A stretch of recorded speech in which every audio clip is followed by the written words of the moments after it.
this is Calico. If I had one thing to say about Calico, it would be that it's very pastel. And not simply from the perspective of, like, the color palette is pastel, all of that, though that's, you know, certainly true. The aesthetic looks basically like it was drawn with pastels. But it's also just, if pastel had an aesthetic to it, this would be it. Which is kind of unfortunate, as I've come across several rather annoying issues. There's a lot of weird kinematic things that'll happen, you know, graphical glitches, and that's fine. One thing I will say, I have not crashed in this game yet at all, so that's nice. But I am actually unable to advance the story because there's this person, Ash, that I need to talk to about construction cats to unlock the next zone, which should be within eyeshot, just over here. No, we'll find it soon. It's not far from here. So like everything that I'm about to say about this game is basically predicated on just my experience in the first few in-game days of Calico. And I'm expressing disappointment that I can't continue on with it. There's more of the world that I'd like to explore, like this city over here that I need to get into by talking to the construction cats so that I can do the next couple of quests. But I can't. In the interim, what I can do is I can ride around this cat, and I can have a pigeon on my head because I have such plentiful organs. Can take it off of my head and I can wiggle it. And I'm not too sure, like, why I would want to do this. But, like, one thing, you know, that I was talking about with the weird kinematics, like, that's just weird. Like, I'm sticking my arm through my head. It can't be comfortable. But I can also take this pigeon queen and tame it, and it will now go off to my home, hopefully, unless it's part of some sort of weird quest. But in addition to this, I can use a toy, and with some of these animals, using the toy will engage it, though apparently not with this one. Maybe with this one over here. Yep. I can make the cat have conniption fits by playing with a toy. Other things, because the conceit of the game is that you're a magical girl on a magical island, this star-shaped island, is that you have spells in the form of potions. And I can, let's see, I can use steroids on this to make it a small cat, use steroids on it again, make it a big cat. And even though it's a big cat, I can still pick it up. Although you can hear that the cat's not very happy by that. Other things you can do as a magical girl, you can teleport back to your cafe with animals in check. And as you can see, I've gotten a couple. I've got a red-faced panda, this wolf over here, a koi pond. Although the koi pond was not populated by me. It's just kind of there.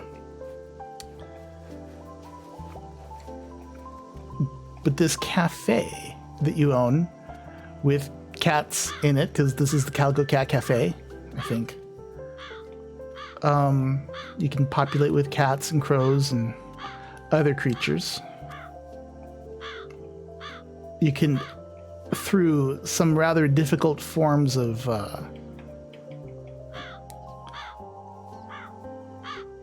the wrestling with the UI a bit lets you, put things in. But I can't seem to get it really to let me take things out. Let's see if I just exit out of this? Maybe like that. Okay, there we go.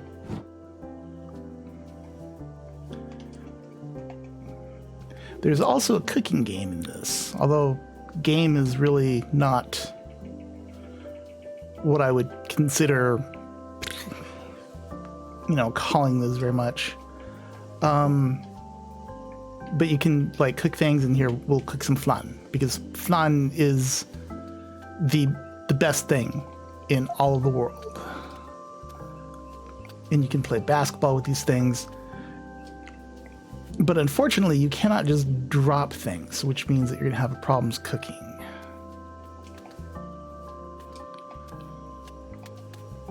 See what I mean? Unless you know precisely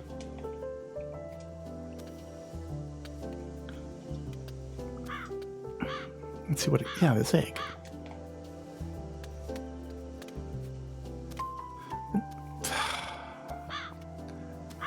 Like, the only good thing about this is that things cannot fall off the edge.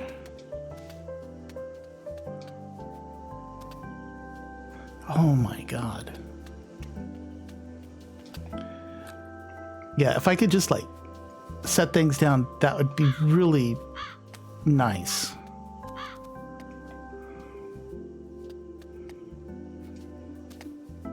Okay, there we go. And we have some flan made. And this is the extent of the cooking game. So it's really not much of a game. But,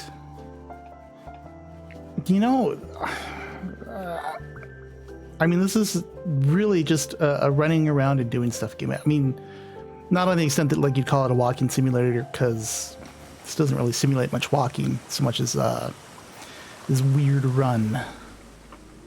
But you can buy things, like if I wanted to, I could buy a recipe for bread and muffins and cheesecake. There's also a clothing shop back in that town. And a furniture shop, so there's more than one shop that lets you, let's see, mess with your clothing. Let's see, clothing, here we go.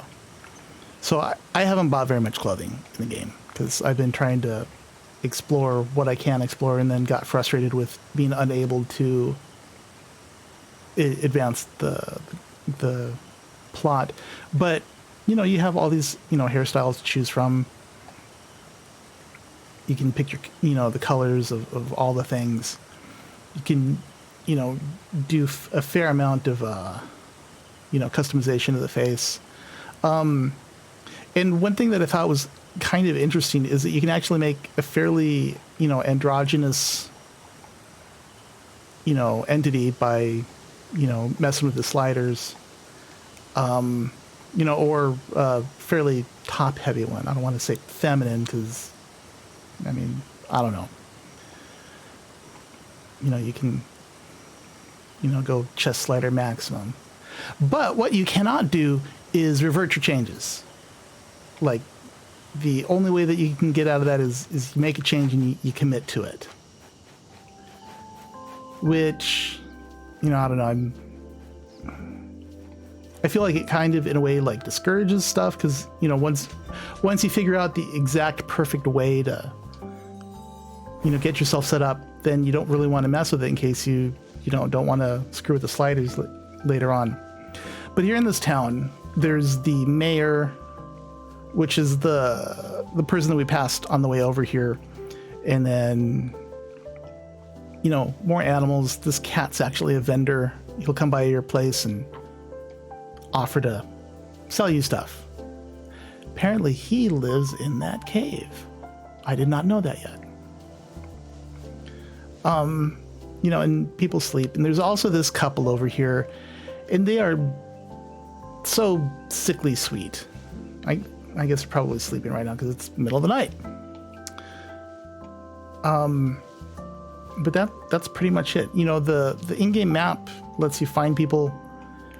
You have to know who you're looking for, on site, in order to know what they look like and who they are. But I mean, that'll come with time. The characters are all fairly distinct. So, like, on the issue of is this game worth it? I don't know. For me, probably not. Simply because I'm stuck. There's cats in the way of going where I want to, and I can't get the person that I'm trying to get to talk to them. So, if you have a game blocking bug, which like I found this actually in the first couple hours of playing, I would say just return it to the Steam store if you bought it there, or if you bought it on the like the Switch eShop or wherever else, then you're kind of screwed. But if you manage to get past the bug, I'd say this is probably worth your time. Again, for a certain subset of people, you have to be willing to just have like a mellow, chill game and be willing to not do much. So one thing I do kind of like is capybaras. Capybaras are weird and cool and so mellow, like this game. Is there anything else I want to say about it? It's pastel. It's got a potentially game-stopping bug. And that's most of like everything to say about it. Try it. See what you like about it. As part of disclosure, I was given a key for the game by the publisher. So take that with a grain of salt. And enjoy.